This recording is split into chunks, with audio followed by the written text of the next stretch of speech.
Villanova. So I know, Ashton, you are technically an ACC guy by association at this point right now. But in your heart of hearts, I know that you are a Big East guy.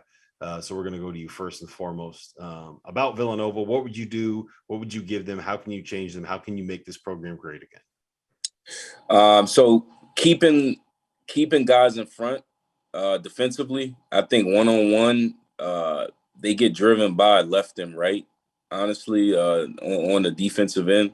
And then offensively, just shooting the ball. I actually think they miss a guy like Cole Swider, who isn't shooting well right now, actually, for Syracuse, only shooting 29% from three. But they need a knockdown shooter. They need more knockdown shooters. I don't think they're shooting it well enough. And it's kind of crazy because they don't turn the ball over at all. They make good decisions. They take care of the ball. Yeah, they don't turn the ball over at all. It's just you got to make shots. You got to find a way to make shots. That's huge for them right now, I think. Yeah, I had that circled, man, the field goal percentage. And it's not from the 3-point line, it's from the twos. I mean, they're 41%, field goal percentage. That's got to be in that upper 40 range. Some of these elite teams, you look at Purdue and getting some of those, they're like 50. Arizona, they're in the almost high 40s, low 50s. But I think when somebody jokingly said Jeremiah Robinson Earl, bring him back. I said that'd be a hell of a gift. But somebody sent me this stat tonight. Their numbers individually and team are very, very close to where they were this time last year. And when you look at Villanova's schedule and who they've played, they've put themselves on a national stage. Baylor, UCLA. Obviously, they've already started Big East play with a game at Creighton. And then I'm missing one of their other games they played that they got beat because they're 7-4. Yeah, it was UCLA in overtime on the road, Purdue on a neutral at Purdue. Okay, at Baylor, at Creighton. So, man, I think, man, what they need is just stay in the course, be even keel, and continue to do what Jay Wright's done his whole career.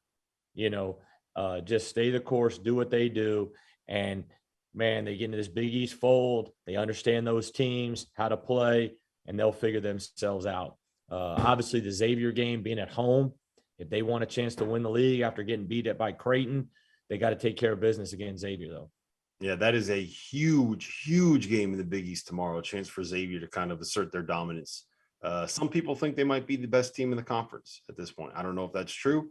I don't know that it's not true either. So it'll be very interesting to see what Xavier can do. I think the biggest thing for me with Villanova is they don't really have a guy that can go out and win his matchup every single time down the floor, right? Like they don't have that Jalen Brunson. They don't have that Mikal Bridges. They don't have that Ryan Archie-Diacono. Like they have a lot of guys that would be great as the second or third option on a really good team.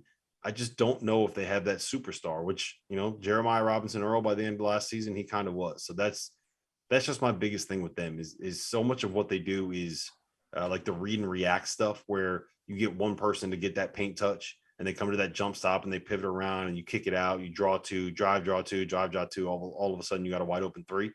They don't really have that first guy that can kind of get in the lane and create put defenses into rotation, if that makes sense. So it's actually crazy because, Javon Quinterly was there and ended up transferring to Alabama. And now, you see how effective, like he's been in an open system where he can literally get in the lane at will. But imagine him with that Villanova squad right now. I think that kind of sums it up. Yeah, Alabama's just such a better fit for him, though. Like, I'm glad that he kind of found that he's a good kid that needed a chance to kind of find happiness after three pretty tough years to start out his college basketball career.